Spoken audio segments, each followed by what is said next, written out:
নমস্কার বন্ধুরা, পলির রান্নাবান্নায় সকল বন্ধুকে স্বাগত। আজকের পর্বে নিয়ে এলাম কাঁচা আমের সত্ত্ব।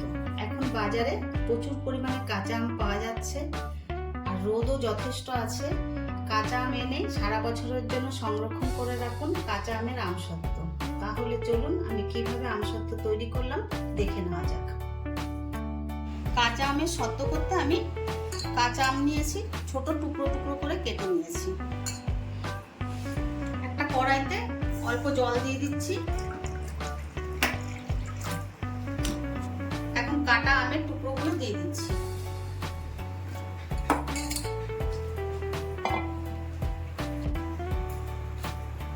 খানিকটা বিট লবণ দিয়ে দিচ্ছি।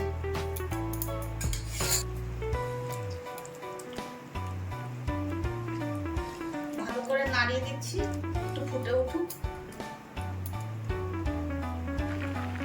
ফুটে উঠেছে জলটা, এবার আমি ঢাকা দিয়ে দিচ্ছি 5-6 মিনিটের জন্য, গ্যাসটা কমিয়ে।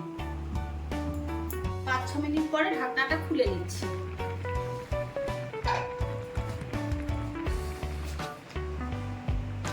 আমগুলো বেশ ভালো মতন সিদ্ধ হয়ে গেছে, এবার গ্যাসটা বন্ধ করে দিচ্ছি। আমটা একটা চালনির মধ্যে ঢেলে নিচ্ছি।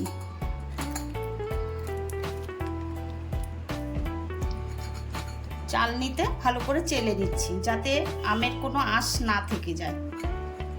আপনারাও এইভাবে একটু চেলে নেবেন।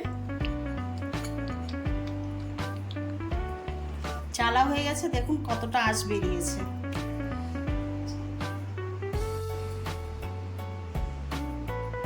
বেশ সুন্দর, এবার পালটা বেরিয়ে গেছে। কড়াইতে দিয়ে দিচ্ছি আমের পালটা।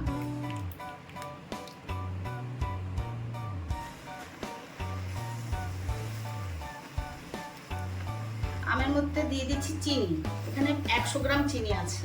আমের টকটা একটু চেক করে নেবেন, সেই বুঝে চিনি কম বা বেশি দেবেন। টকের উপরে নির্ভর করে মিষ্টিটা দেবেন।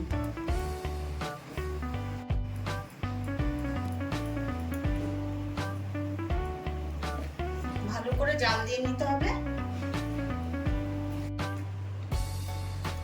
আমি যেহেতু টক মিষ্টি ঝাল করব, তাই একটু চিলি ফ্লেক্স দিয়ে দিচ্ছি।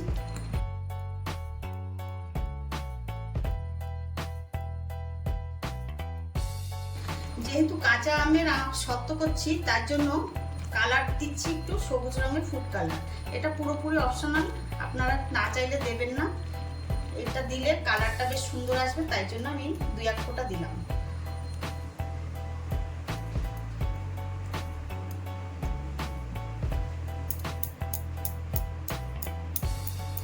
এটা ঠিক মতন পারফেক্ট হয়েছে কিভাবে বুঝবেন? একটা প্লেট বা বাটিতে 2-1 ফোঁটা দিয়ে নেবেন, এরকম দিয়ে এটাকে কাট করবেন। যদি গড়িয়ে না আসে তাহলে মনে করবেন যে একদম পারফেক্ট হয়ে গেছে। আমারটা দেখুন একদম। দিয়ে দিচ্ছি সামান্য একটু গোলমরিচের গুঁড়ো।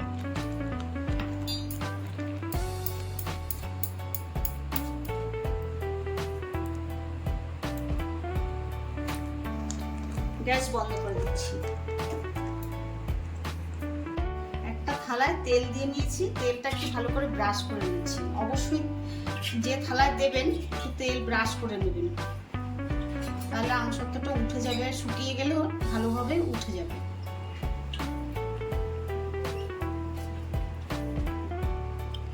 থালায় ঢেলে নিচ্ছি।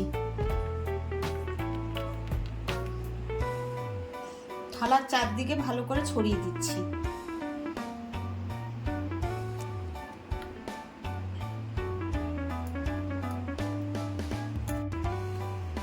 এবার থালাটা আমি রোদে রাখছি শুকানোর জন্য। আমি 2 দিন রোদে দিয়েছিলাম, আমসত্ত্বটা শুকিয়ে গেছে।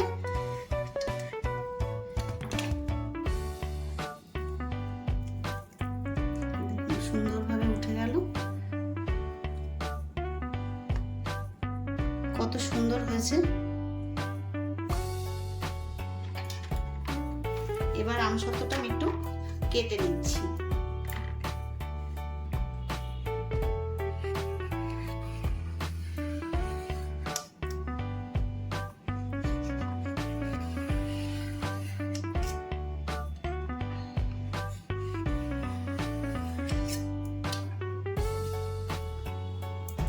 দেখুন সুন্দরভাবে